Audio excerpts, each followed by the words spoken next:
ఈరోజు మనం పోపుల పెట్టెలో వక్కని గురించి చెప్పుకోబోతున్నాం.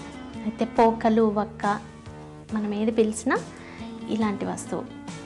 అయితే మనకు పూర్వకాలము అప్పటి కాల పరిస్థితులకు ఏం చెప్పేవాళ్ళంటే అన్నం తిన్న తర్వాత కాస్త వక్క పొడి నమలొచ్చు. అయితే వక్కలు తినడం మూలన గట్టి పదార్థం కాబట్టి మన నోటి గదువకు సంబంధించిన కండరాలు బాగా స్ట్రాంగ్గా అయ్యి పళ్ళను గట్టిగా పట్టి ఉంచుతాయి అనే దీని కొరకు అప్పుడప్పుడు వక్క తినొచ్చు అని చెప్పారు మన పెద్దవాళ్ళు.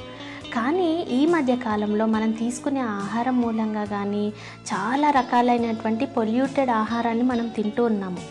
దానికి తోడు ఇలాంటి అలవాట్లు కనుక మనం చేసుకుంటే రోజు వక్క తినడము దీనివల్ల చాలా అవగుణాలు మనకు వచ్చే అవకాశం ఉంది. అయితే వక్క వల్ల ఏమవుతుంది అని అంటే వక్కలో ఉన్నటువంటి కొన్ని పదార్థాల వల్ల కండరాలు అంటే సాఫ్ట్గా ఉండేటటువంటి మజిల్స్, స్మూత్ మజిల్స్ అంటాం. ఆ స్మూత్ మజిల్స్ లంగ్స్ దగ్గర కానీ లేకపోతే గుండెకు సంబంధించిన స్మూత్ మజిల్స్ కానీ మన లోపల అవయవాలకు ఉన్నటువంటి స్మూత్ మజిల్స్ ఏమవుతాయి, గట్టిగా అవుతూ వస్తాయి అన్నమాట. అంటే స్పాజంలోకి వెళ్తూ ఉంటాయి.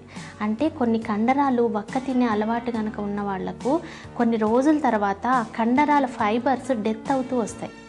సో దానివల్ల ఎంత ఇబ్బంది అంటే గుండె యొక్క కండరం కనుక ఆ విధంగానే జరిగిందంటే ఖచ్చితంగా హార్ట్ అటాక్స్ వచ్చే అవకాశం ఉంది.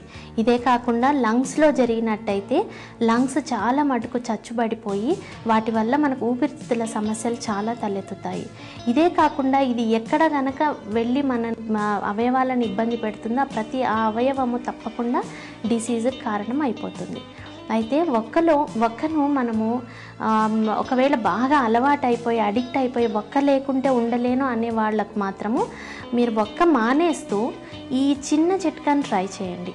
ఏం చేయొచ్చనంటే వక్కలను తెచ్చి దాన్ని పగలగొట్టి ముక్కలుగా చేసి వాటిని కొన్ని పాలల్లో కొంత ఓమ మన అందాజతోటి మనము ఆ ఓమను దాంట్లో వేసి మరిగించి ఈ వక్కలను కూడా దాంట్లో మరిగించి నెక్స్ట్ ఒక డే నుండి మీరు రోజు ఎండకు పెట్టి తీస్తూ ఉంటే కొన్ని రోజులకు ఎండిపోతాయి. అలా పాలలో మరిగించిన వక్కలో కొంతవరకు దానిలో ఉన్నటువంటి అవలక్షణాలు తొలగిపోయి తినడానికి వీలుగా తయారవుతుంది. ఈ విధంగా కనుక మీరు వక్కను అప్పుడప్పుడు అలవాటు ఉన్న వాళ్ళు అది కూడా తీసుకుంటూ ఉంటే దీనివల్ల కలిగే అవలక్షణాలు మనకు దూరమయ్యి మన హెల్త్ని మనము ప్రొటెక్ట్ చేసుకున్న వాళ్ళం అవుతాం.